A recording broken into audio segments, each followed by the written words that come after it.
You are listening to the Horse Radio Network, part of the Equine Network family. Ellie is fresh off a trip from New Mexico where she learned more about the world of positive reinforcement training in horses. We're diving right in to learn more. And we caught up with the Kentucky 3-day event 4-star winner ahead of his trip overseas to CHIO Aachen. Thanks for tuning in. From Heels Down Mag, a podcast where horse pros chat about what's happening in the horse world over drinks. Welcome to Happy Hour.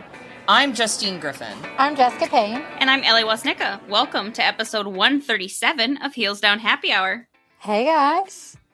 Hello. Hello. How's the heat dome treating everyone? Aren't you in a heat dome too, though? Oh, yes. Yep. Okay. Yeah, it's awful. Making sure you were. I felt like we shouldn't be alone, so I thought we should be including you. Yeah.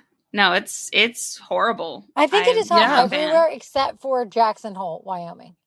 Yep, they just got snow. It was crazy. Crazy. Yeah. My coworkers in the Pacific Northwest, they're like, yeah, it's 60s. I'm like, screw you. Yeah. Ugh. Ellie, welcome to the hellscape that is my everyday life. Yeah, this is horrible. I'm like cold hosing the horses all the time because they're like, what the heck? I don't live in this environment. It's so... Like, sorry, I was guys. going to ask you, are they handling it okay? Because it's a sudden change. It's kind of crazy. Yeah, they're doing well. And luckily I'm able to, since I work from home, I'm able to just go out multiple times a day and, cold hose them, which I think I've shared my trick on here before. But because I used to love that absorbing refreshment product, but they don't make it anymore. Mm-hmm. They have like a cool down, but it's like some different stuff. So I'm like, meh. But so basically I just take like a little bit of rubbing alcohol and like a lot of witch hazel and then put it in with 2 gallons of water. And it does a really good job of taking away like that, itch that comes when they're sweating. Like, so now they're not like trying to break the stalls down, rubbing their butt cheeks everywhere because they're sweaty. And yeah, so I just do that a few times a day. Yeah, the rubbing alcohol plus witch hazel is like the Courtney Carson special. That's our everyday kind of just spray on them. And then, honestly, then they just don't get itchy. It is kind of nice. It is a Courtney Carson Yeah, and it helps special. them dry quicker. Is it? It is a Courtney Carson special. A nice throwback there. Yeah, throwback to Courtney. But this episode is brought to you by Yanmar. All right, Ellie, so since you were just out in the desert, I hope you brought back a spicy, fun drink for us. Yes. So I did have lots of fun drinks, if I'm being honest. But I love it. I loved the fruity. There were a lot of fruity options, which What? obviously That's up your is alley? my No kind of way. thing. Right. I had one that I could not find the recipe for that was at the hotel I was staying at was called a Santa Fe After 5. And it was like right up my alley with like rum and pineapple juice. And it was that one I had a lot of. But in any case, I bet it was the one that I thought was recipe cool or something. Right, yeah. But the one that I thought was really good and like more of a gateway to fruity for you and Justine was the Santa Fe Sunset. Oh. So it's an ounce of Blanco tequila, or you could probably use any kind of tequila you want, 2 ounces of fresh blood orange juice, and then 2 ounces of champagne, and you can add mint for garnish. So you would just chill the tequila and your orange juice, and then add it to your champagne flute, and then top with your champagne and your garnish of mint. Nice. Okay, I love this. This is perfect. Right? It was like super refreshing, and I was like, this would be a good gateway fruity drink. Right? But it's not too crazy fruity. Like the champagne with, just a little bit of orange juice and the tequila. I'm all in. Right? All in on it was this like one. the Santa Fe take on the mimosa. Oh. So I thought it was really good. Yum. Yeah, I like it. All right, Justine, I've heard you got some news from FEI. Oh, I do. Always an interesting day for what's going on in the FEI. What's happening now? So I know, there's a lot going on. So bear with me as we go back to the Paris Olympic Games. There was a lot of chatter from horse people and non-horse people about dressage, and there's been this ongoing conversation of, top level riders riding horses with gaping mouths and blue tongues and abuse scandals that are real, high level riders being reprimanded or suspended for instances of abuse or videos that suggest welfare issues. Well, the FEI formed a special committee after some of those more high-profile controversies to really delve into like what is going on. And there was a rule change proposal that came up and that special committee considered that would change a proposal that would allow riders to use snaffle bridles instead of the double bridles at the highest level of competition and dressage. Now that would be like a huge change. Yeah. And a big step away from tradition and the way it's been done for a long time. Last year they changed a rule about using spurs in international dressage competition. And that took several years of discussion, I think, to get to that point. But now spurs are no longer mandatory. Mandatory. But so, this rule change proposal would take that a step further and allow, a rider to ride in just a snaffle bridle. But, spoiler alert here, I'm getting to the meat of the story, is that they decided not to move away from double bridles. So that has not changed yet. So it is still a requirement that a double bridle, which is the curb bit with the brandoon, must be used at a CDI 3-star level and above. So they weren't willing to make that change for this next competition year. But, I think it's interesting that this committee was formed by the FEI to begin with, and that they're having these discussions. That does show that there's this openness to hear from the community and consider like what's best for the horses and the future of the sport. And just because they didn't make that change this year doesn't mean that it won't come up again, is the way I see it. But, there are different federations that have been really vocal about this. The Swedish and Dutch Equestrian Federation specifically were the first to ask the FEI to reevaluate the double bridle requirement in 2023 and again last year in 2024. So there is some serious pressure on the FEI, I think, to start thinking about these things and think about like, what kind of difference does it really make for one rider to choose to have the freedom to choose to compete in a snaffle versus 100%. A double bridle? I mean, just like I've never ridden in a double bridle. I'm not going to lie. I've never competed at a level where that would even be considered. Obviously, I think that the skill of the rider, that's really important, yep. Right? Like when it's time to ride in a double bridle, you have to be a skilled rider to understand the finesse of that and to make it appropriate. Yeah. But I mean, just as someone who's competed at the higher levels, like, do you think it makes a big difference? Like if someone wants to ride a Grand Prix test in a snaffle? I just think, it's taking, I see their point is like, okay, you need to be able to put the horse in a double bridle and be able to use it and like ride more on the snaffle. Okay. So I get like a little bit of it, but at the end of the day, like, you're talking about horse welfare and all this crazy stuff. I'm like, why not allow somebody to pick the snaffle? Like, don't ban the double bridle, but like maybe just allow more options for something like a snaffle and everything. But I think they're just a little bit still old school in thinking and saying, okay, look, we want to stick with tradition, which I get that. But at the end of the day, like a lot of horses just want to go in a snaffle and then you have to teach them to go in a double bridle. And so I think that that's a little unfair to make the horse have to learn it, but that's kind of, they have these crazy rules sometimes, and so you just kind of have to go with the flow, to be honest. Right. Yeah, it's interesting. I think it's a great discussion. Yeah. I feel like it's a good time for this discussion, and I do hope they're getting a lot of rider feedback, because at the end of the day, like it's up to the rider, Yeah, and what's it going to hurt if you give people the option? Just give an option if they want to go in a snaffle and they want to go in a basic snaffle instead of a double. Like, I get it. Like, why not do it and show off the horse that they can be that soft and supple in just a plain snaffle, opposed to having like, a bunch more stuff in their mouth. Exactly. And from the videos I've seen, most Grand Prix riders, they don't ride in double bridles at home when they're practicing. No, and I think that's so I'm the not thing. sure, I think, or not well, all it's the kind of time. like, So it's like, why? I would think it's a little bit more like jumping too, is that like we don't ride a lot in our jumping bits, right? They do more in just snaffle work and then, do it. So I think that maybe when they're practicing different things, they kind of utilize a bunch of tools in their toolbox. But yeah, I mean, at the end of the day, I really think it should be up to the rider, especially if they're wanting to go softer in the bridle. Like, I don't know why that's kind of what the punishment is. Exactly. Yeah. So we'll see. I think it's great that they're having the discussion. The Chronicle of the Horse wrote a really thorough piece on this. So if you're interested and wanted to explore the conversation further, we'll make sure that link is in the show notes.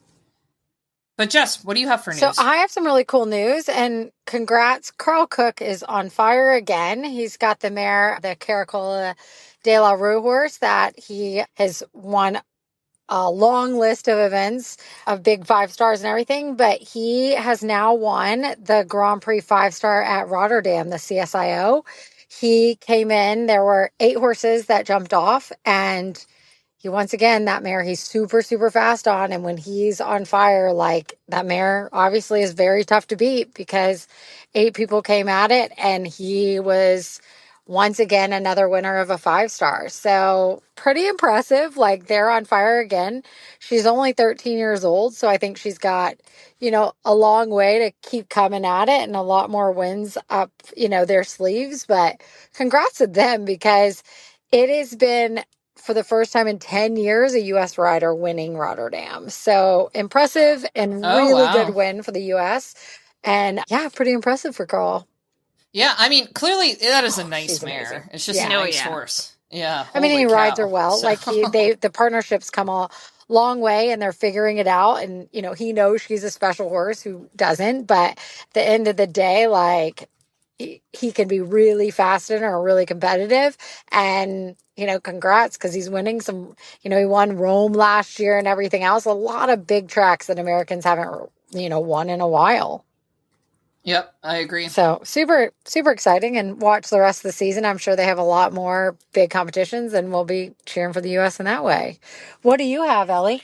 I have an interesting one from Chincoteague. I mean, I know we all know about the, swim and auction that the area does every year, but the Chincoteague Volunteer Fire Company was notified by DSC Photography, that like takes photos of the wild horses all the time, that this horse looked like it had a problem with its back leg. And so it was just a chestnut filly that was only a few days old.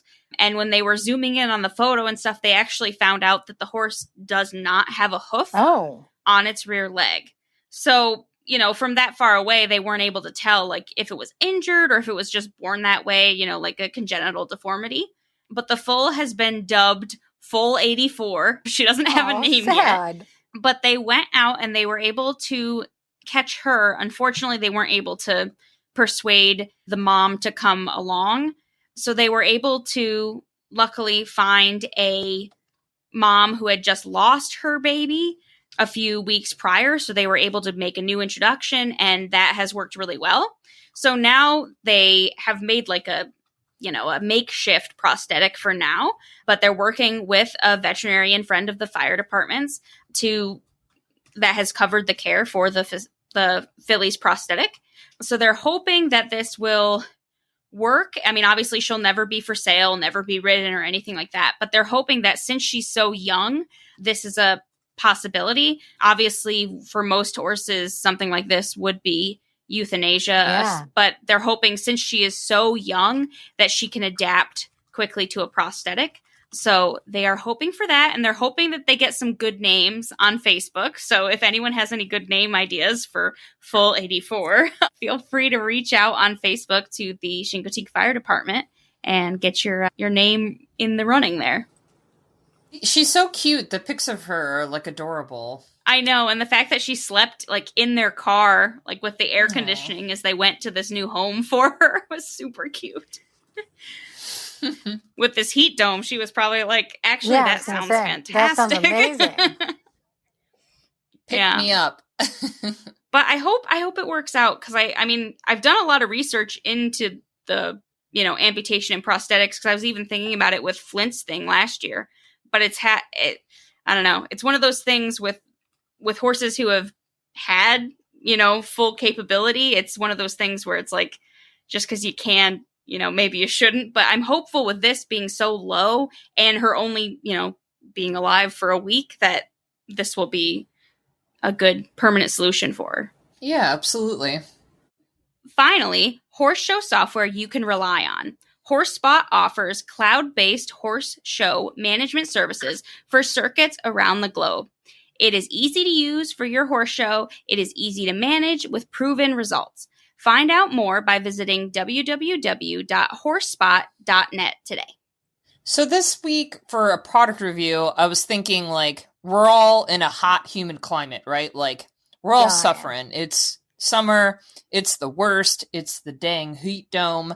But, I mean, that's when the flies are insane for me here in Florida. Like, it's just, I hate it so much. So I was wondering, like, do you guys have any really good tricks for managing the flies on your farm? Like, we do a fly feed through which really helps simplify. I do believe in that. But is there something that you guys, like, Jess and, like, what do you and Doug do at the farm to kind of keep the flies at bay? The biggest thing for us is we put in the fly system, and that has been the biggest game changer. Is we run that, and it runs the spray through the whole, like, in the stalls? It runs through the whole system, and it makes a huge difference. So, like, we don't have those biting flies in the barn because it's constantly running.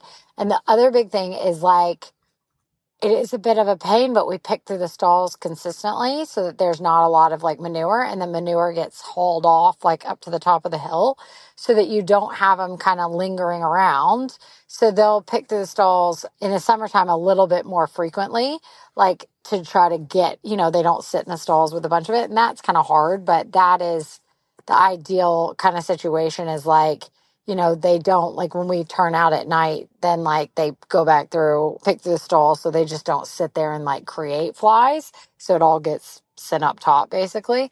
And then we have one horse that's got a bit of, like, kind of some, like, weird, he's very sensitive skin, I guess is probably the best. We do use the fly boots on him to keep his legs irritated, like, not irritated, because if he goes out, he will stomp, and then it irritates him. So, but, like, when it's this hot, we can't even really, like, turn out as much. Like, I mean, this week has been just ridiculous hot. I know. Like, we can't even use their fly sheets. We can't use their cool coats. We can't use anything. Like, they can wear their fly mask, but they still have to come in by the middle of the day. Like, by 11 or 12 o'clock, they're inside. So a lot of it is just keeping the fans on and keeping the fly spray going. I'm in pretty much the same thing. Like, it's just too hot to wear the fly sheet. And I do like a fly sheet, like a Smart Pack fly sheet works great, but it's just too dang hot. Mine does wear the fly boots outside just because he's like the type who chronically has little nicks from, like, laying down and getting up, and, like, they'll turn into a summer sore in 2 days if I don't put the fly boot on. So bad down there. Oh. I know. It's crazy. So it's just like he's got to live in the fly boots. But yeah, like a fly mask, fly boots, and then he's also inside by midday. It's just too hot. But I've got to say, I really love the Kinetic Vet fly spray, but they also do a roller fly spray. And so, like, what I'll do is I'll roll it in my hand and I put it on his ears because he hates the fly masks with the ears. Yeah, we love the ones with the ears. I know. He hates them. I don't, like, they rub the little tips of his ears sometimes. So I know. I'm like, his donkey ears that won't fit in the fly mask, I guess. So so I roll the roller on my hands and shove my fingers in his ears, and that works. And then also I pair it with they have those great dermacloths, which are like baby wipes on steroids. They're just like heavy duty wet wipes for horses. So, like, he'll come in and I'll wipe his face all down after I take the fly mask off and then hose him and stuff. So like, those are my, like, summer remedies now, as I'm really into the Kinetic Vet. But also I have to complain, like, fly spray is It's so so expensive expensive. And it anymore. doesn't even work. It's crazy. I know, it's the craziest thing. Like, my barn has the fly system too that sprays in the stall, but I still buy a bottle of fly spray. And every time it's time to buy the new jug, I'm just like, I'm ready to, like, this is effing crazy. How much money I'm spending on fly and that's spray. the thing is, honestly, like, we use fly spray, obviously, like, a little bit, but I'm happier with the fly system because we use like better grade of it. It works. It's a little bit more natural, so you're not like breathing in all those chemicals. And then when I'm spraying the $30 plus bottle of fly spray that doesn't even work, I get more irritated. I'm like, I should just stick with whatever's in the system. And so, yeah, it's so annoying, to be honest. Yeah, it is. What about you, Ellie? I know, like, you definitely have like a bug season, but is it more spring for you?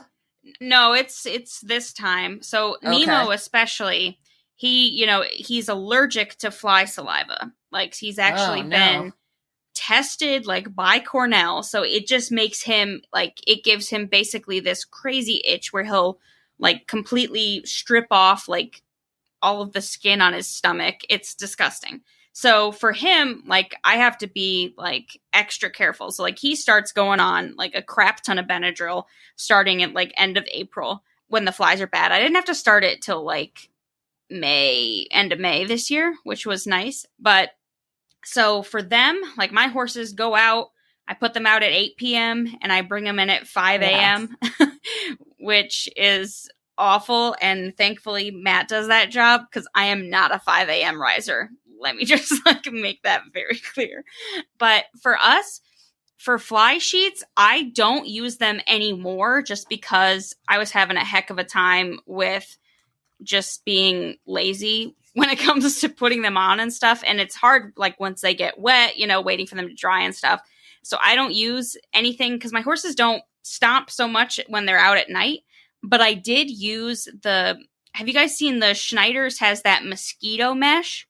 Oh, what's that? Interesting. No. Okay. Go look up these sheets. They're called mosquito mesh, and they are so much lighter than any other fly sheet I've used. And you can get them with or without like a belly band, but that has definitely helped us with Nemo when it comes to fly season. And it's really helpful. Like, it's actually made for mosquitoes, like, because the place we boarded before we bought our place was right by a river, so it had mosquitoes up the shizu. So I put them out with like a full neck and everything. And this is like such a fine mesh that the mosquitoes actually can't get in it. Is it UV? I'm looking at it right now because you can do that. I like the no belly band. Yeah. Just for single. And it's got like a whole bunch of different options. Yeah, because I like the attached neck. And it is UV or whatever. Mm-hmm. Nice. And it's so much just like lighter, and I felt like more durable. Like, my horses didn't destroy it the way they destroyed. No. Nice. Nope. Wow. All right. And they have a whole bunch of 40% UV protection rating. That's pretty good. And they have a whole different type of options for like withers, so to make sure it doesn't rub them. So they have like for sloped like conformation, like, and they'll tell you like a more quarter horse or a more thoroughbred would do better with this. It's like more upright. Best airflow, 40% UV, and playful durability. Look at that. Yeah. No, they are. I like Schneider's. Like, I have a lot of their stable sheets. They make a really great baker's dupe that I love. They make good blankets. Yeah. Yeah. So when I have to do that, that is what I do. But the biggest thing for us with the flies, like, I'm lucky because in my barn, I knock on all the wood, I really don't get very many because I have, those big ram fans running in each stall all the time when they're in them. So that does a really good job with that. And then I'm a big proponent and I spend way too much money and I buy the Ultra Shield EX fly spray that, costs like, $90 for a gallon. But that's the one that also kills and repels ticks. That's something like with our horses being out on, pasture near fence line and with there being literally so many deer all the time. That's something that I try to do to protect them as much as I can. I tried the fly predators, like the stuff that you sprinkle out. Time ago, and I don't know. I've never felt like it was super effective. No. For us, it's too wet here. Yeah. Like, so it just never lasts long enough because it gets wet, you know? Yeah. And I think for us, like with there being other, like, you know, farms and, you know, horse facilities so close, it was kind of useless because, you know, even though I'm like Jess, I, you know, muck through the stall like 4 or 5 times a day. And I, you know, get rid of it. But the other places, you know, don't clean their pastures, and obviously cattle and stuff. Like, I mean, they make a lot of poop. Yeah. So it's like impossible. I feel like you'd have to get everyone like in your 5-mile radius to like do fly predators in order for them to actually work. Yeah. Definitely. So interesting. If you guys have your own fly tips and you want to share them with us, we'd love it if you would post it in our Facebook group, the Heels Down Happy Hour Podcast Lounge. Please. I'm always looking for new tips. I don't know them all. You know what I mean? Like, I'm always like, what can I do to make this summer better? 100%. And if Fly Spray's ever on sale, post the links. Please, yes, please. We could all use a break. From dragging arenas to hauling hay, maintaining pastures, and more, Yanmar tractors are built for the demands of the equestrian life. Whether you're caring for a few horses at home or running a busy boarding barn, Yanmar delivers the power, comfort, and reliability you need. Trusted by riders, barn owners, and even a few friends on the podcast, discover why Yanmar is built better. Backed longer. Go visit yanmartractor.com to learn more.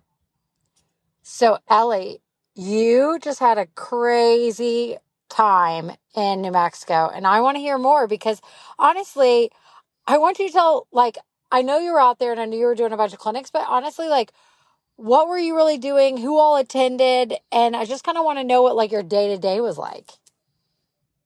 Yeah, so it was in Santa Fe. So I flew into Albuquerque, and it was like an hour and like 20 minutes away.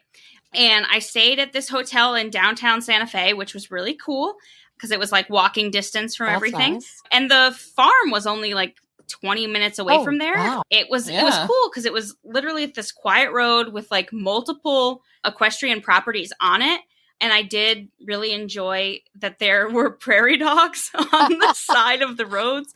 Like literally instead of, you know, like ground chucks or groundhogs, whatever you call them, on the side of the roads, like there would just be like this little hill, and then like, you know, there's Simone just like sticking out. I thought it was really so cute. Fun.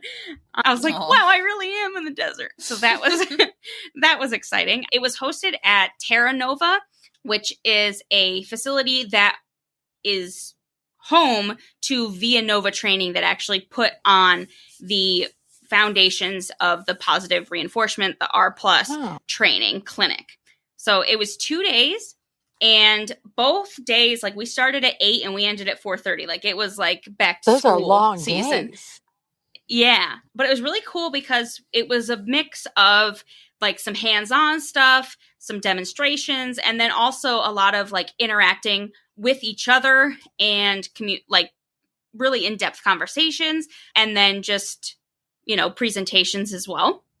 This was a really interesting group because it was a whole bunch of different people. We had veterinarians, scientists, professors, Liberty trainers, Mustang trainers, dressage judge, grooms, different, like a, you know, tradition, like lesson program trainer.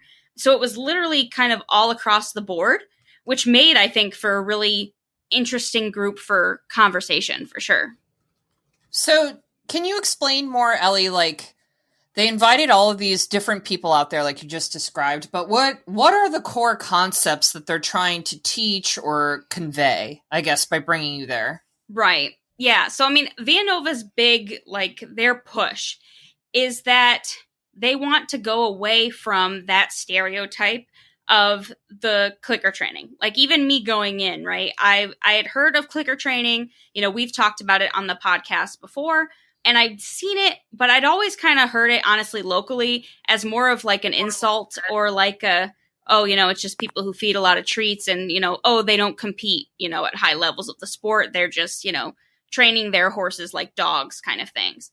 And that stereotype is what Via Nova really wants to get away from. They want to show that positive reinforcement training can help you and your horse to be more successful in the show pen. So their focus is mostly, like, they had everybody, but one of their heads of the department, they are dressage only. I don't remember what level. I know they told us, but just to show that this type of training can transfer over to the actual show ring and it can make you more successful with your horse. That was their big push. Okay, so beyond the stereotypes, do you feel like that's fair to say? I do, to a certain extent, because I feel like, I mean, we've talked about this before, right? I'm a big proponent of groundwork. I've done that stuff with Buck Brannaman and even before him. You know, I think that there is so much that you can teach horses on the ground that makes you more successful in the saddle and in the show ring. But the whole concept of positive reinforcement training, right, is to change how we would normally do it, right? So we'll do an example of, like, say your horse is not, like, refuses to load, like, wants to, you know, just see a trailer and just, nope, doesn't even want to go near it, right? The argument is that in, like, traditional training, right, you would just apply more pressure to that lead rope till eventually the horse is like, oh, okay, fine, and walks on. The offside of that, in what positive training reinforcement wants to do, is that it encourages horses through their motivation to want to seek out food, seek out enrichment, that, like, seeking and that, like, wanting to learn. That's what they want to focus on, and they want to use that as a way to shape the behavior that they want. So that sounds really big. So let me kind of break it down a little bit.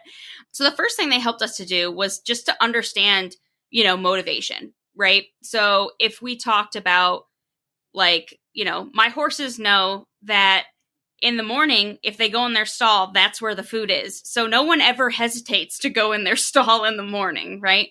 Versus, like, if I take them to, like, you know, if I take Batman to a show and there's a really scary, you know, area of the arena that he does not want to go in because, say, someone's got a really weird looking chair or something, right? Then he's going to use his avoidance motivation. He's like, I don't want to go anywhere near that. He's not seeking out something like he's seeking out his breakfast in the morning. So to keep that motivation throughout all of training is really what Villanova wanted to focus on with the positive reinforcement. The way that I kind of took it is, and the way that they did this, which I thought was really interesting. So have you guys ever heard of Portal? I guess it's like a big psychology thing. It's a portable operant research and teaching lab. Okay. No, I haven't heard. Okay. Yeah. So this was a really interesting thing that we did on the first day, because, to be honest, when I first started, I was like, this is above my head. Like, I just, like, yes, of course a horse is going to want to do something if they're going to get a treat for it. Just like, you know, just like my dog, when they hear the crinkle, they're going to automatically sit, you know, they know that that's coming, you know.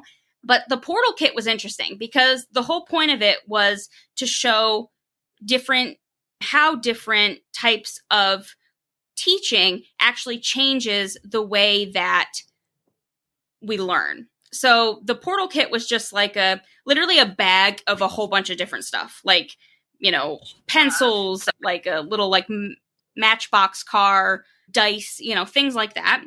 And we partnered up, and I was actually partnered up with a veterinarian from the UK.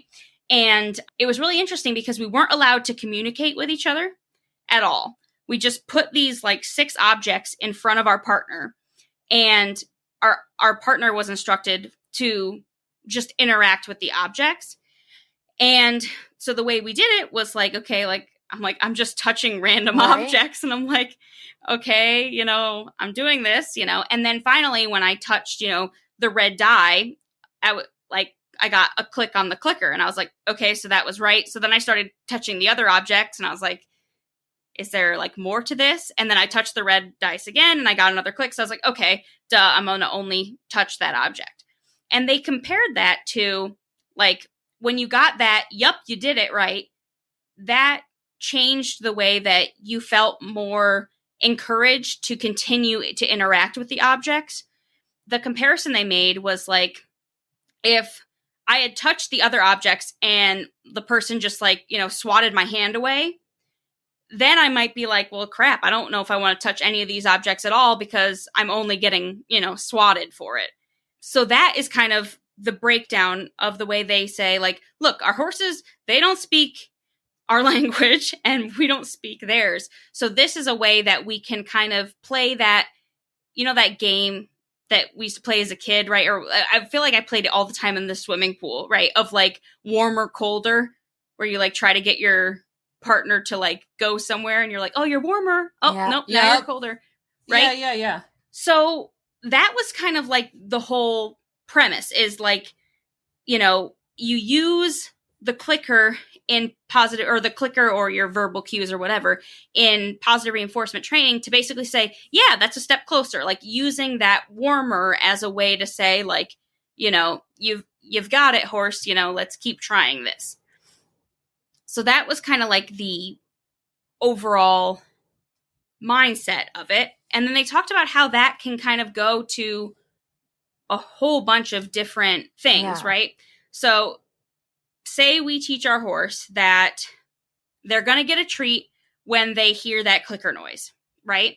And we're not giving them any kind of like swatting of like the comparison that I kind of made in my head was like I remember growing up that I had heard, right, when riding that there's, you're riding in a box, right? You've got your right side, your left side, the front and the back. And you just close off the boxes that you don't want. And then, that's the only box that they're left to go in, right? So if I want a right leg yield, I'm going to shut the front door with my reins, shut the left door, and then shut the back door.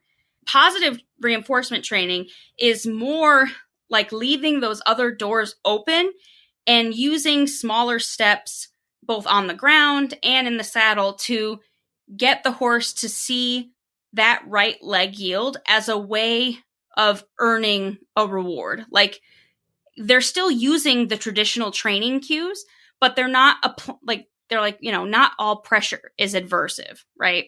That you can touch a horse and that should be able to do it versus where traditional training would be, you're going to apply more pressure until you get the correct response, right? Does that make sense? Yeah. No, definitely. It does. It's interesting. It's just it's like turning it on its head a little bit in terms of like traditionally how we've approached horse training. But like for you, Ellie, do you feel like what you learned while you were there, like are these things or these concepts like could you incorporate them at home with your own horses? Like horses that and you manage their routine day to day. Like, do you feel like it's beneficial for you to try to do some of these things? Yeah. I mean, for me, I like Berkeley, he has been, right. I've always said like traditional training, like Berkeley is traditionally trained and he knows his job and he's happy with his job. And I don't think that I would really do anything different riding wise because he knows that when I slightly, barely move my left rein, that he's going to automatically give me that side, So I feel like for horses that are already finished to that point, I'm not sure how that would help under saddle. Sure. However, I do see it helping on the ground. What I thought was interesting was that there was a Grand Prix rider, and I, for the life of me, can't remember her name right now, but she came in to talk to us because she came to do some positive reinforcement training just to kind of see what it was about. And she uses different aspects of it as a way to do the groundwork that helps her in the show ring. So her, I thought, was a great way of making this make sense for like actively competing, right? So what she talked about was like, if, she's still going to ride a horse, with leg aids, with, pressure when, I'm trying to, get them to lengthen their stride kind of thing. However, in terms of like getting a horse acclimated to the showgrounds and things like that, right? She talked about, when you can't warm up at a hunter derby, right? But you get to go in and like walk your horse around. she talked about how she would use some of the groundwork techniques when her horse was afraid of different obstacles or different areas of the arena to kind of keep her horse focused on her and less focused on the environment. So I can really see it being helpful in those situations as a way of like, almost like when, you have a really reactive dog, like my mom's dog, right? She has a coonhound German Shepherd. So he's very other dog reactive, and she lives in the suburbs. So there are other dogs when she's walking her dog all the time. And her dog trainer had always taught her like just to put out her hand and say touch. And it like gets her dog to, oh, okay, yeah, I'm going to touch her hand because I know a treat comes.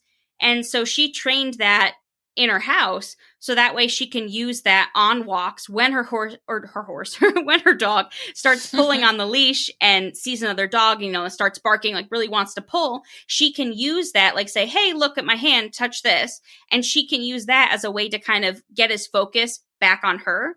So I can see it being helpful in those situations and helping horses with new environments specifically. And I understand and that's something that I feel like Buck Brannaman, Monty Roberts, like this is something, very groundwork based. That's not a new concept. It's just the concept of basically the treat and the reward as opposed to the pressure. Yeah. No, that's super interesting. And you kind of touched on it, but somebody that is not really familiar with positive reinforcement training, but they want to learn, what's your advice to them, on how to kind of start to learn about it and kind of dip their toes in it? Yeah. So Villanova does do clinics all the time, but they also told me about this website that has a lot of videos and stuff that you can watch, and it's connectiontraining.com. Oh, nice. And I thought that was a really good way to kind of see how you can do different aspects of it and just to kind of test it out, right? Yeah. So those are definitely good ways to look into it. Yeah. So Ellie, we've talked about this a number of times of it's just a weird time for horse sports in terms of horse welfare being pretty front and center at when we're talking about the upper levels of the sport and what people see, and sometimes riders being suspended for various things. How do you feel like the positive reinforcement movement, I don't know if it's fair to call it a movement. I think it is. Yeah. Okay. How do you feel like this fits into the overall landscape of horse sports? Do you feel like it clashes with the sport and performance side of things, or do you feel like there's a way for it to meld in and some of the concepts make sense? Or I'm just curious, as someone who's spent time out there, going out there with an open mind and learning new things. Right. Yeah. I feel like, right, this is the big, the big question. Yeah. The meat of this conversation. And that is honestly where I was very skeptical coming into this, because I was like, okay, but can I teach my horse to do something with this? Yes. But could I also teach them something faster and help them quicker by also applying, not saying, grab a whip and beat your horse. I'm saying if I want my horse to pick up his left leg, right?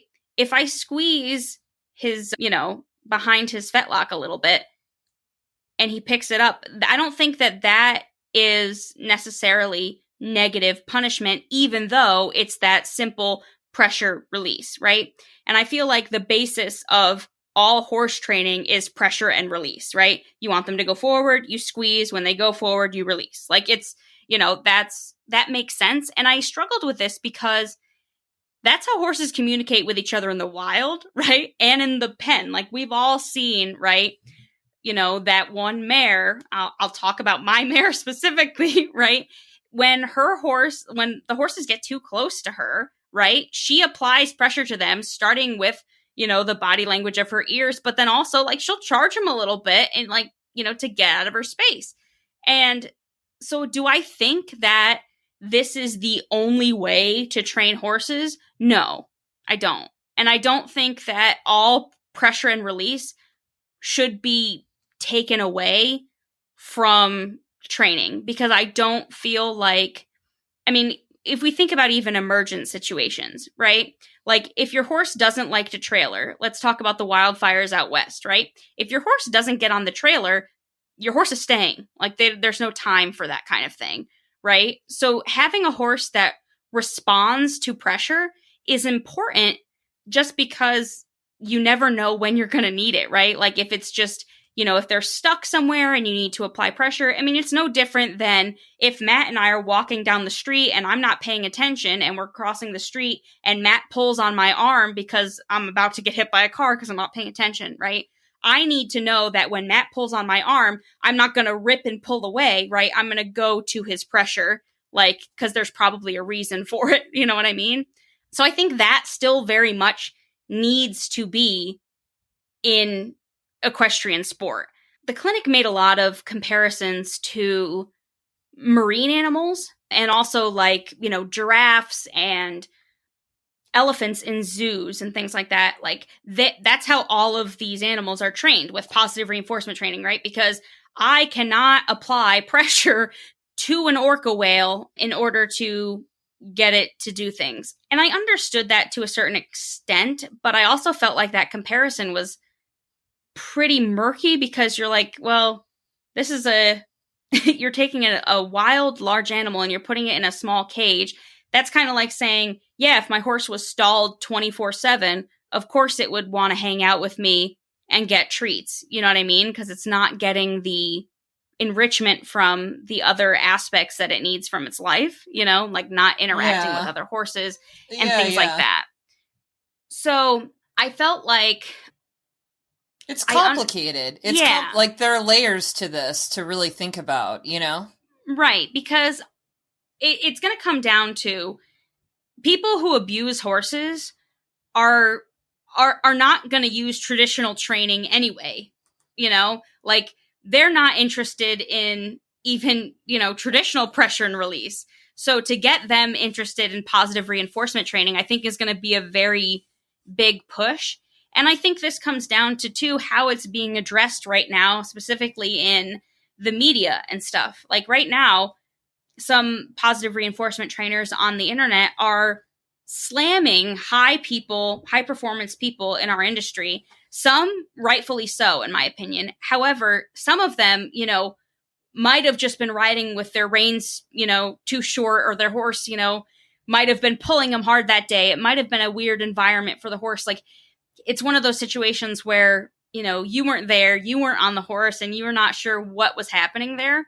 And I feel like that kind of mentality is not going to get this to be a widely accepted way of training horses, right? Because if you immediately go into the conversation by saying you abuse your horses, which I'm glad Villanova didn't do that, because I'm like, I have had, Berkeley since he was 4 years old. I've had Q. I've known Q since he's been 3 months old. I know for a fact I have not abused this horse, So of course. I do not want to be like, I think it makes everyone defensive when you're immediately going after, this type of training is abuse.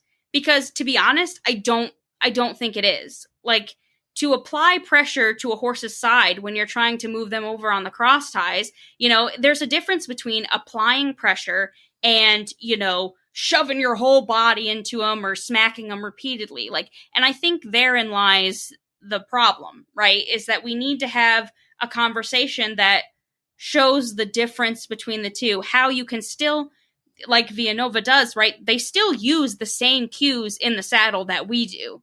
Right? The whole thing is that when it comes down to this horse doesn't want to pick up the left lead, like this response isn't the reaction that I'm looking for, the horse doesn't want to go forward, blah, blah, blah, right? Instead of going to, well, maybe I need, a spur, or maybe I need to, ride and do some harsher tools. I'm not even really sure because I wouldn't ever train like that. So it's hard for me to I think that's hard for those of us that aren't aggressive horsemen to kind of think about. But the whole point of their training is to take that step back and say, okay, how can I teach this in a way that the horse understands? And I think honestly, if we got more of traditional trainers into just groundwork, period, that would be a great gateway into positive reinforcement. Because I think that ultimately, I think that horses respond so much to our body language. They respond so much to the way that we can interact with them on the ground when they can actually see us, not just feel us on their backs. Yeah. So I think that is kind of how we can start to navigate these murky waters and start to look at it of a way of, how can I help this horse who maybe doesn't respond to additional pressure? Like, for example, I've clinicked with other trainers with Q, and Q, when he gets confused or anything like that, he doesn't shut down, but he's very, like, he's sulky. Like, he gets very dead to your leg and things like that. So I can see how doing this kind of thing on the ground with him would help him to kind of see, look, like, there's actually like a positive, like, there's a reward at the end of this, but then also, like, here's how we can approach this in a different way that is going to make this more enjoyable for you, as opposed to what some trainers have told me to do, ride with a bigger spur, or, go gallop him in the field for a while. It's like, okay, well, that's not going to help him. Like, he's just, needs more. Just run him off. Yeah. Right.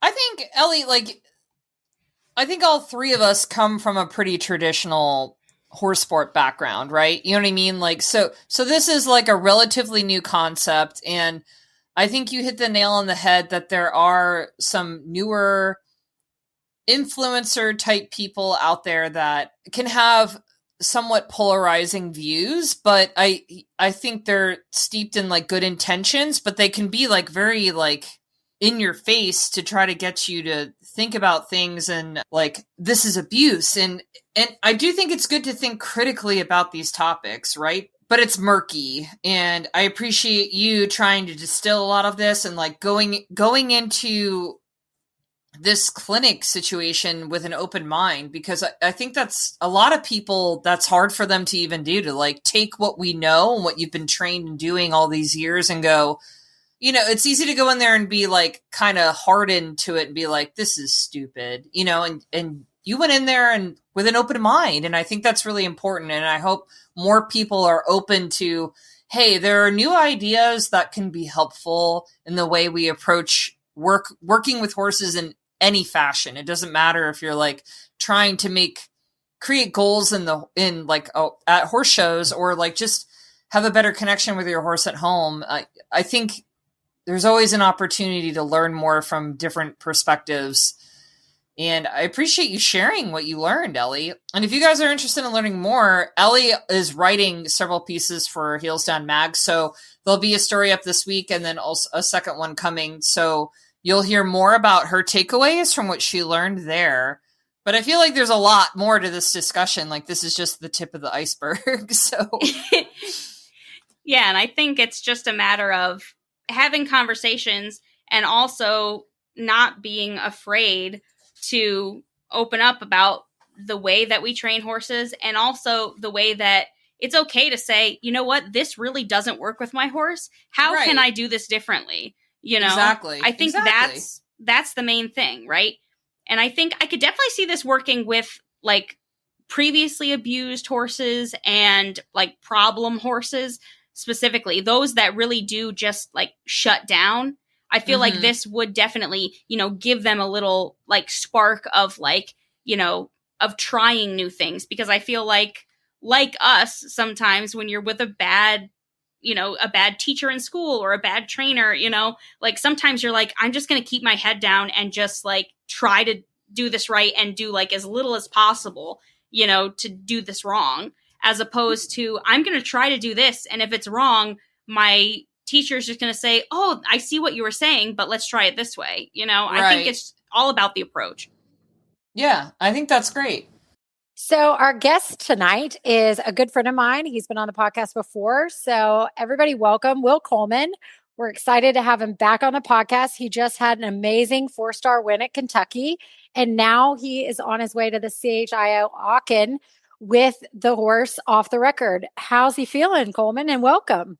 Thanks, Jess. Timmy feels great. He's obviously coming off Kentucky at a very, very short break, but been back at work and getting ready for Aachen now for the last couple months, and he feels really good. I mean, I think we continue to be surprised that Timmy ages. He keeps kind of showing us that he's still really enjoying what he's doing, and he's got hopefully a lot left to do. It was really exciting to watch you guys in Kentucky, especially since we had just talked to you while you were on your way to Kentucky. But I guess as you're prepping, Will, for your trip overseas, you're no newcomer to Aachen. What's your favorite part of competing there? I think it's just the caliber of competition. I think the level of horsemanship on display, it's the best of the best, and really not just the 3 Olympic disciplines, but also in the combined driving and the vaulting. It's just an unbelievable horse show. And I find it really inspiring to be there for the week when I'm not riding and focusing on what I'm doing with my horse there. I wander around and I watch some of the best dressage riders and horses in the world warm up and compete. I do the same with the show jumping. And, it's basically the highest level of competition that you could see any of those disciplines. And it's jaw-dropping to watch. And it really I find it super inspiring and motivating for the rest of the year. Well, and you're on a team with some pretty heavy hitters, with Philip, with Boyd, with Caroline. Can you talk about what it's been like training and preparing with the team? Well, by and large, everyone has sort of continued to do, I would say, their own program and getting ready for this event. We had a very brief training, kind of squad training weekend here recently up at Boyd's place in Pennsylvania. The horses kind of gathered there. They're all going to ship from there to Aachen. And we did a couple days of dressage riding and test riding with Christoph Hess, who's a phenomenal 5-star judge, as well as a kind of trainer, German guy. He's really lovely, and I thought he gave a fantastic couple days to us there. And other than that, I think we've all been sort of just continuing to kind of stick to sort of our normal programs and normal preparation methods for a big event. I thought all the horses looked really, really good. And so I think it's an exciting team to take over there. And I think we're all really looking forward to representing the U.S. and hopefully be back on that board. They have a really cool wall at Aachen, and Coleman has his name on it already. So we're going to have to wish him the best that he can do it again.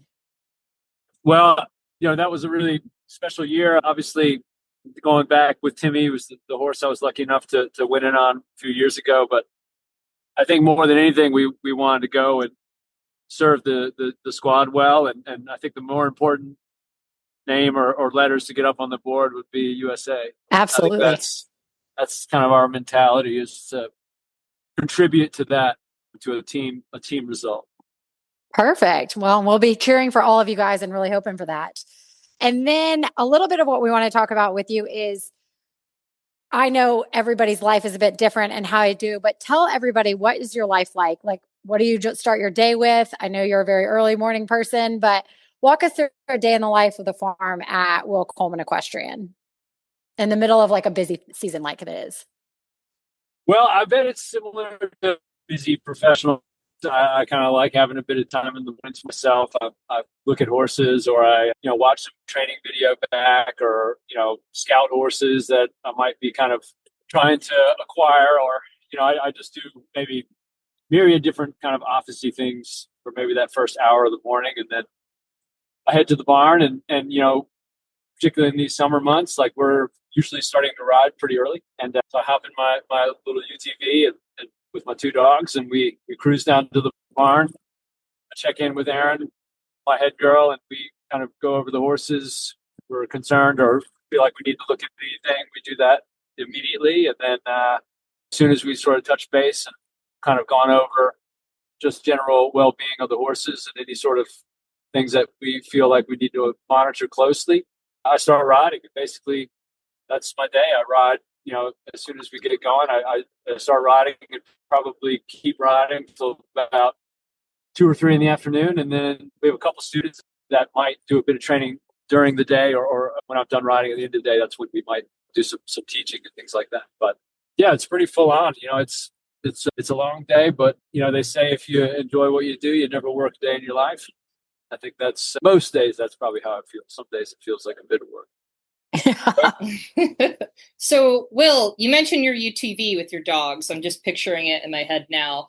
I bet you that's a Yanmar UTV, isn't it?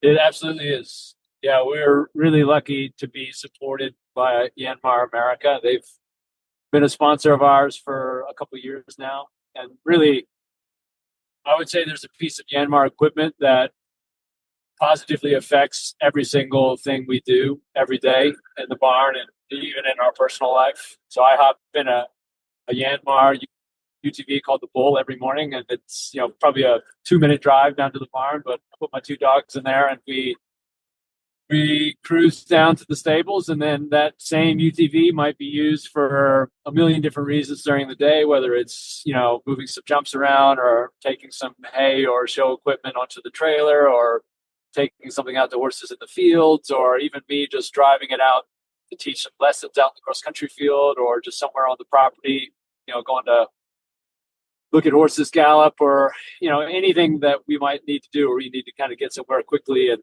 not in a car. We've got a couple different tractors that do all of our arena maintenance, all of our gallop maintenance, mowing, even some excavating. We're putting in some new cross country features and new kind of gallop track, and Yanmar equipment is doing all of that work. So we're really lucky that we have the support of this great company, and literally any moment on any given day, you'll see a really beautiful piece of red black machinery that'll be driving around the barn or the farm somewhere doing something for our horses. That's awesome. We're obviously big fans of Yanmar on Heels Down Happy Hour too. So we appreciate that. And Will, it's been great to have you. Thanks so much for taking the time. I know life is crazy for you as you get ready to head overseas, and we wish you the best of luck. Hey, I really appreciate it, guys. It's been a pleasure. Thanks for coming on, and we'll talk to you soon. All right, y'all. Cheers. Belted Out Goods has a belt for every rider, from beautiful colors like Spring Collection, which just launched, to popular staples from stripes to sparkles to woven patterns. You can find a belt to match your unique style at beltitoutgoods.com. You can get 20% off your orders at Belted Out Goods with the coupon code HEELSDOWN20. So it's that time again. It's Rose and Thorn. Who is ready? I don't know. Who's ready? Who wants to go first? I'm ready. I can. All right. Go, Ellie.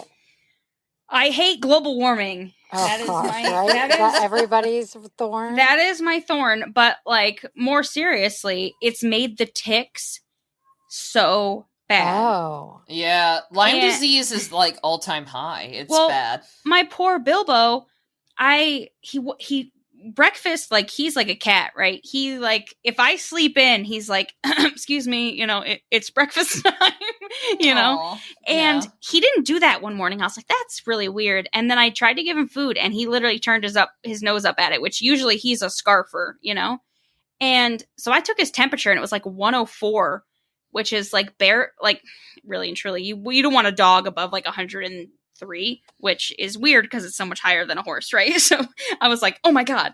But so my vet didn't have any places, so I took him up to Cornell. When I got to Cornell, his temp was 105.8. He had freaking anaplasmosis from a tick.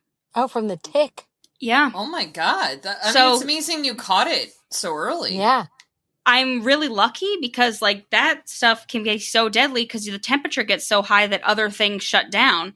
To have a temperature of almost 106, that's insane. So they had to give him IV fluids. So that is my thorn, is that the ticks are insane. I never even pulled one off of him, and he's on, a feed through preventative that he's been on for 7 years now,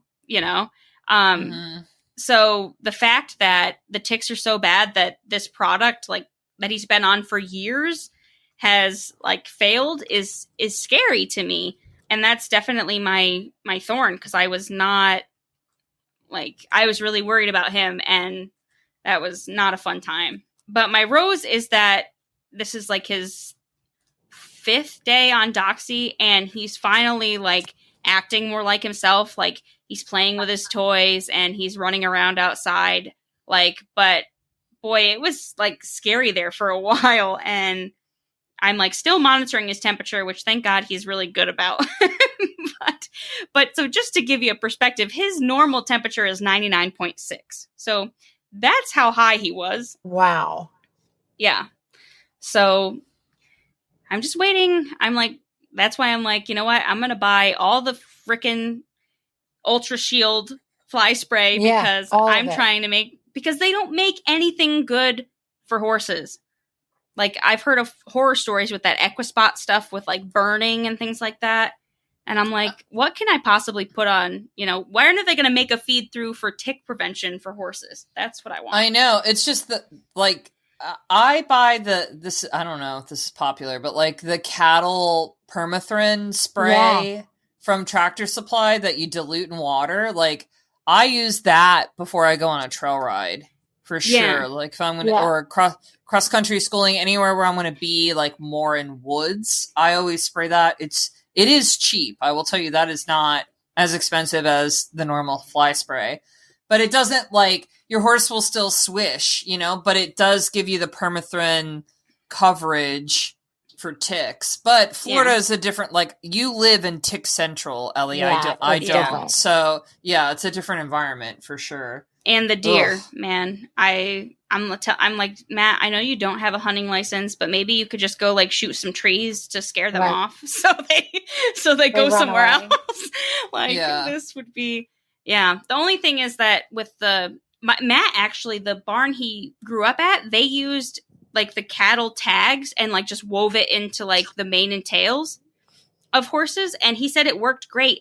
The issue is I can't do it because I can't ever pronounce it, Justine. What is it? Permethrin? I always call it permethrin, but I might be saying it wrong. Who knows? Yeah, it's like deadly to cats. So. Okay. Yeah. Yeah. And with my immune system being compromised with the whole MS thing, my neurologist said, you want to be careful around this product. And I'm like, really? I would have never thought about that. But. Yeah. No, that makes a lot of sense. Yeah. So ticks are my thorn, and that poor Bilbo got anaplasmosis, but my rose is that he's finally starting to act more like himself, and I'm hopeful that this will, he'll test positive for it, obviously, for a while, but I'm just hopeful that he's actually out of the woods and he gets a recheck in a month. So fingers crossed there. Yeah, poor guy. What about you, Jess? So mine... So you guys are going to laugh about my rose, is I talked about that we're going into full pony season and everything else with the kids loving the pony and stuff. And that was my, sort of thorn the other day. But I think the joke's on me is because, oh my goodness, the kids did lead line at Upperville in Loudon. So at Upperville, they had like an age group. And so Hudson was too old. And so Abigail went, and I was actually shocked. They pinned lead line, like actually kicked everybody out. Top 8 stayed. And Abigail is in a tutu, keep in mind, and on a horse. I saw the pictures. It was so cute. She was so cute. She has her sparkling whip on like one of our clients' horses who is perfect. He like did the meters that week and then moved up to meter 10s back with the client the next week.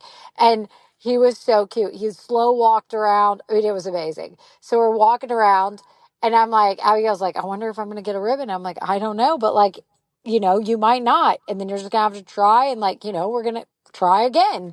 And so to my surprise, they're like top 8 and her number got called. And I was like, oh, you are actually getting a ribbon. And the joke of it is like Abigail wants Quincy to win her a pink ribbon every time. And I'm like, I'm that's how my sister was. Pink. I like, kind of want a different color.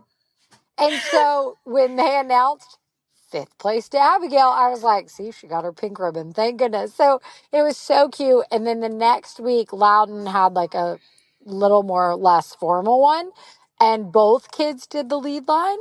And we used the 120 horse because she wasn't available because the class was going during the lead line. So it was so cute. They painted their ponies or their horses, the client horses. They both did lead line. They high-fived each other. They had such a fun time that was definitely my rose, was that they were so cute on the horses. And all of like a lot of our clients and like girls came out and walked with them. And it was like a whole fun thing for Loudon. And it was it was such a fun horse show. Like it was 2 weeks of a lot of fun. So that was definitely my rose because that was a lot of fun.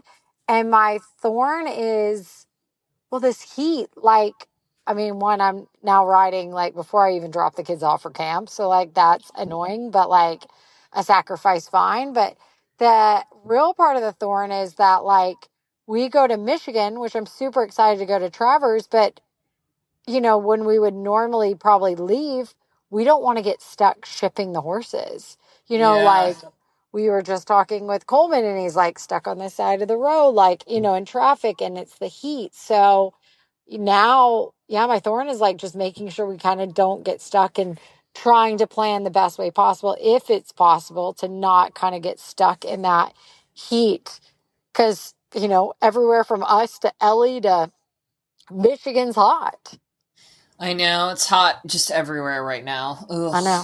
So I'm hoping, my fingers crossed, that we get like a little bit of a break before we leave and like maybe it's not as bad and that we can kind of time it differently. But yeah, that's definitely. Can you guys ship overnight? I know that's not Yeah, ideal. and that's what I think Doug will end up doing is he'll drive through the night instead of like risking it during the day. And so that's probably what we'll do. But, we thought, we're going to Michigan, and it's been kind of easy that we never even thought about it to the last couple of days that have been, sure. I mean, we've been over 100 this week. So that's abnormal for us. That like, that's, we've had like snow this year and then now 100+ days. So with the heat index of like, Hudson's like 110, Mom, that's like deadly. I'm like, oh, it's just not that extreme, but yes, it's bad. It's not good. It's not good. So what about you, Justine?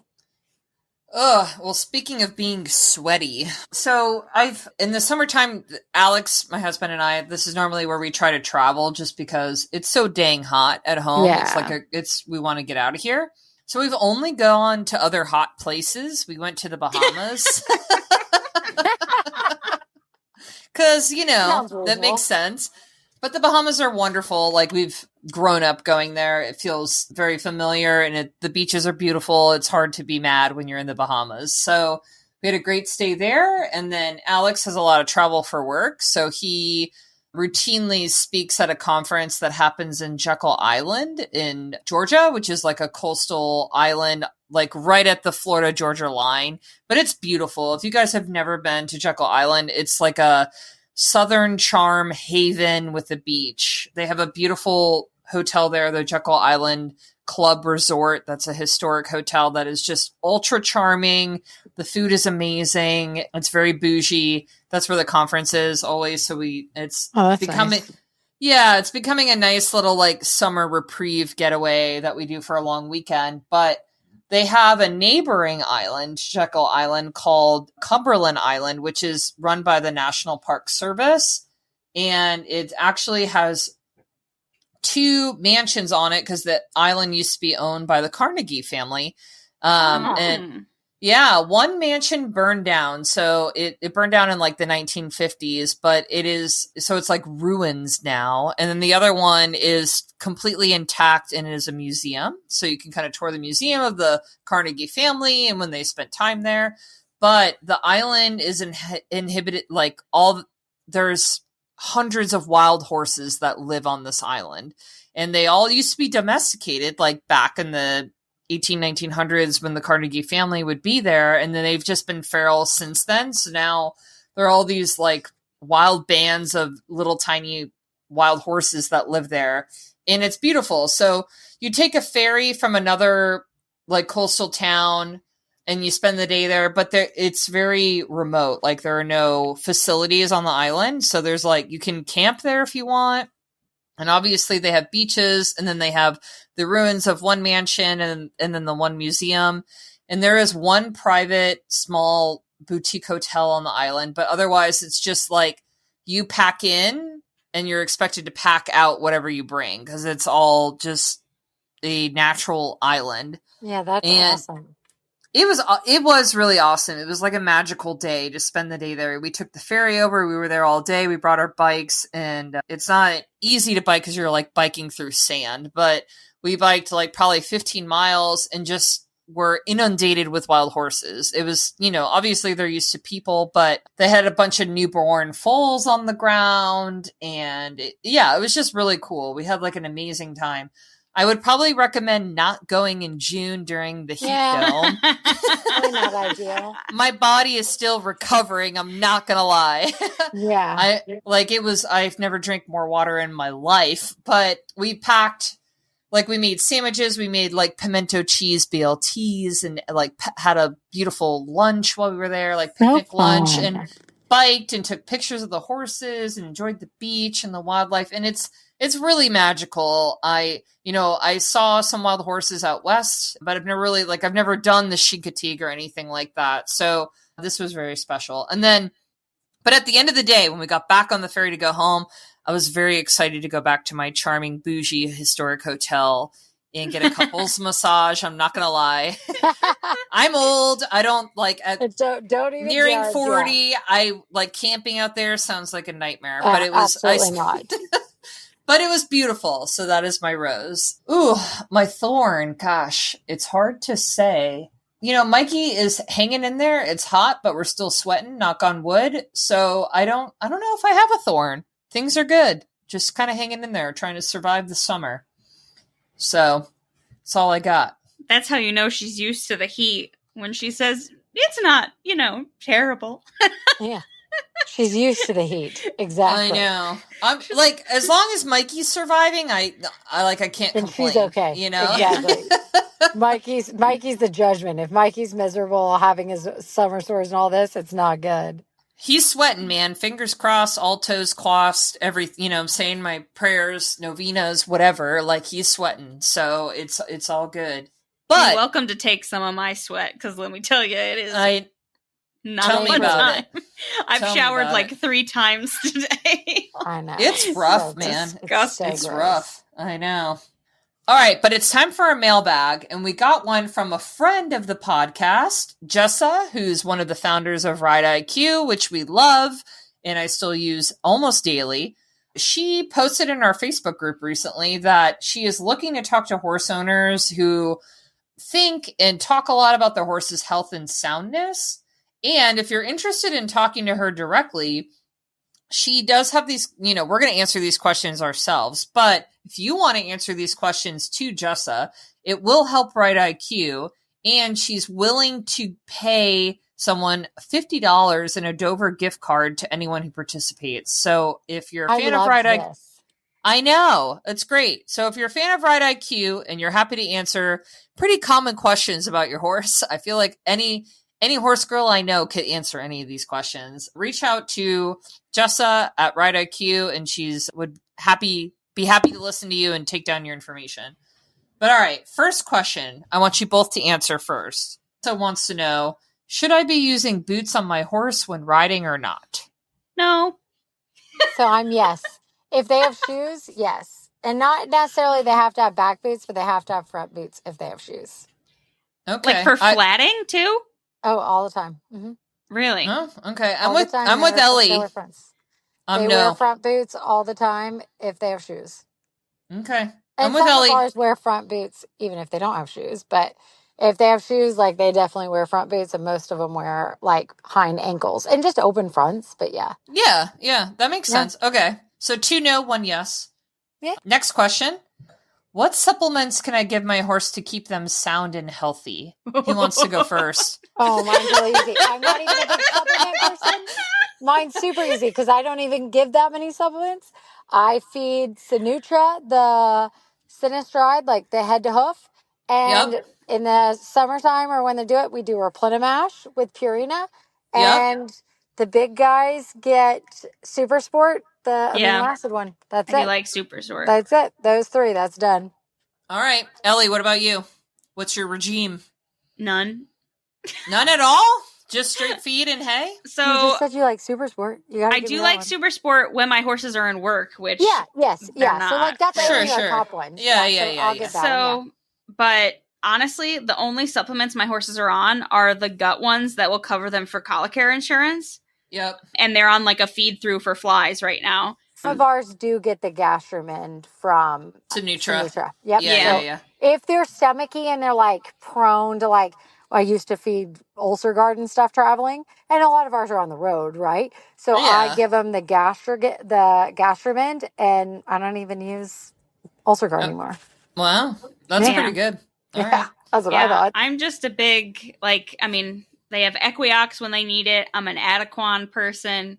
Yeah. But I'm not a supplement person. Like the only supplement, it's a waste of money. It's I'm a not waste of into money. like the 12 different supplements. No. Yeah. Same. So the only supplement that I do that has helped my barefoot horses is that Farrier's Formula double strength.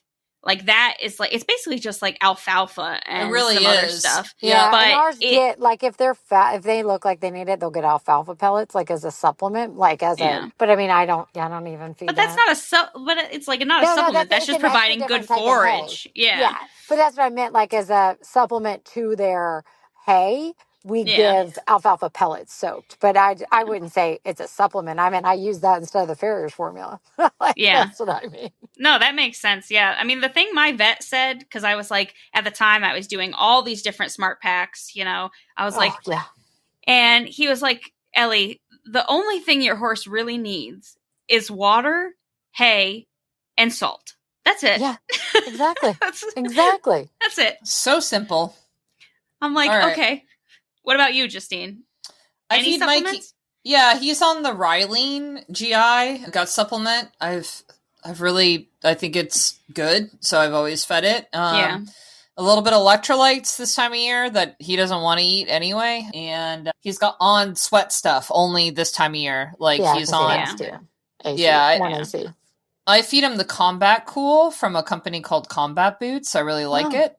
I've always fed it. It's like 1AC didn't work for him, so that's what he eats. And whatever he'll work.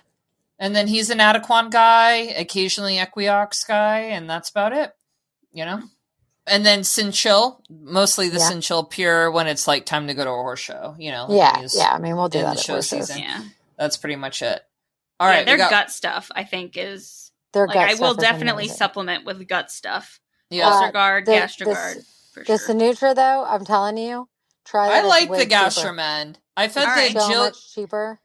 I fed the G-Chill when he was like coming into work, and I was really happy with horse shows. Yeah, I feed that to all of them at horse shows, and I don't even have to give them like the paste a lot of times. I know it's great. Yeah, I really like it too. Okay, yeah, I'll look into that one for sure.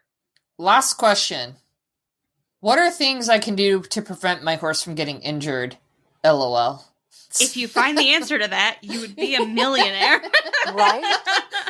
I'm going to take another sip of wine. Yeah, right?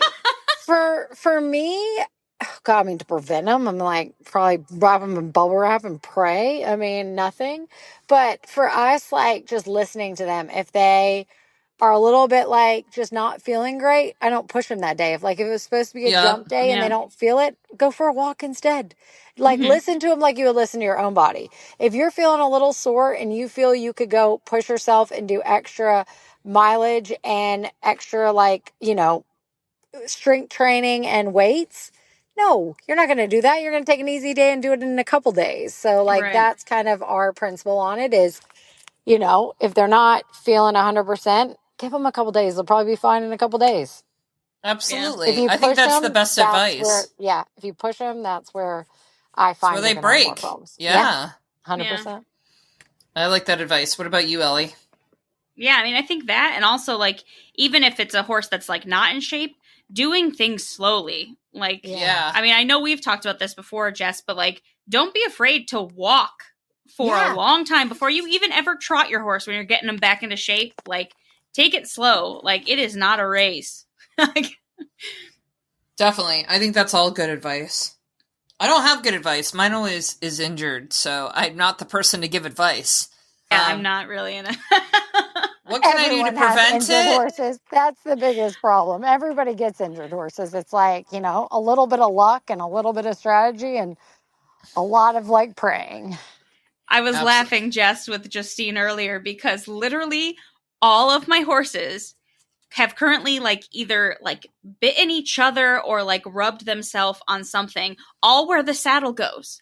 And I'm trying to tell myself that they didn't do it on purpose. And you're like, yeah, right. I'm going to kill him. Yeah, you guys were purposely itching each other, and you're like, hey, just give me something a little deeper here. So that way she doesn't try to ride me this week. I get a whole week off if I do this. Yeah, exactly. No saddle pad for me. So if you guys have a question for us and you want us to answer it on the air, you can always send us an email. Our email address is justine@heelsdownmedia.com, or you can post in our Facebook group, the Heels Down Happy Hour Podcast Lounge. And if you want to hear more from us, check us out on heelsdownmag.com for the latest news. And make sure you're following us at Heels Down Happy Hour on Instagram, at Heels Down Mag on Facebook and TikTok. And if you love our show, please leave us a rate and review on Apple Podcasts, Spotify, Google Play, or wherever you listen to podcasts. We want to say thank you to our sponsors this month, Yanmar, Belted Out Goods, and Horse Spot. That's a wrap, guys. Cheers! Cheers!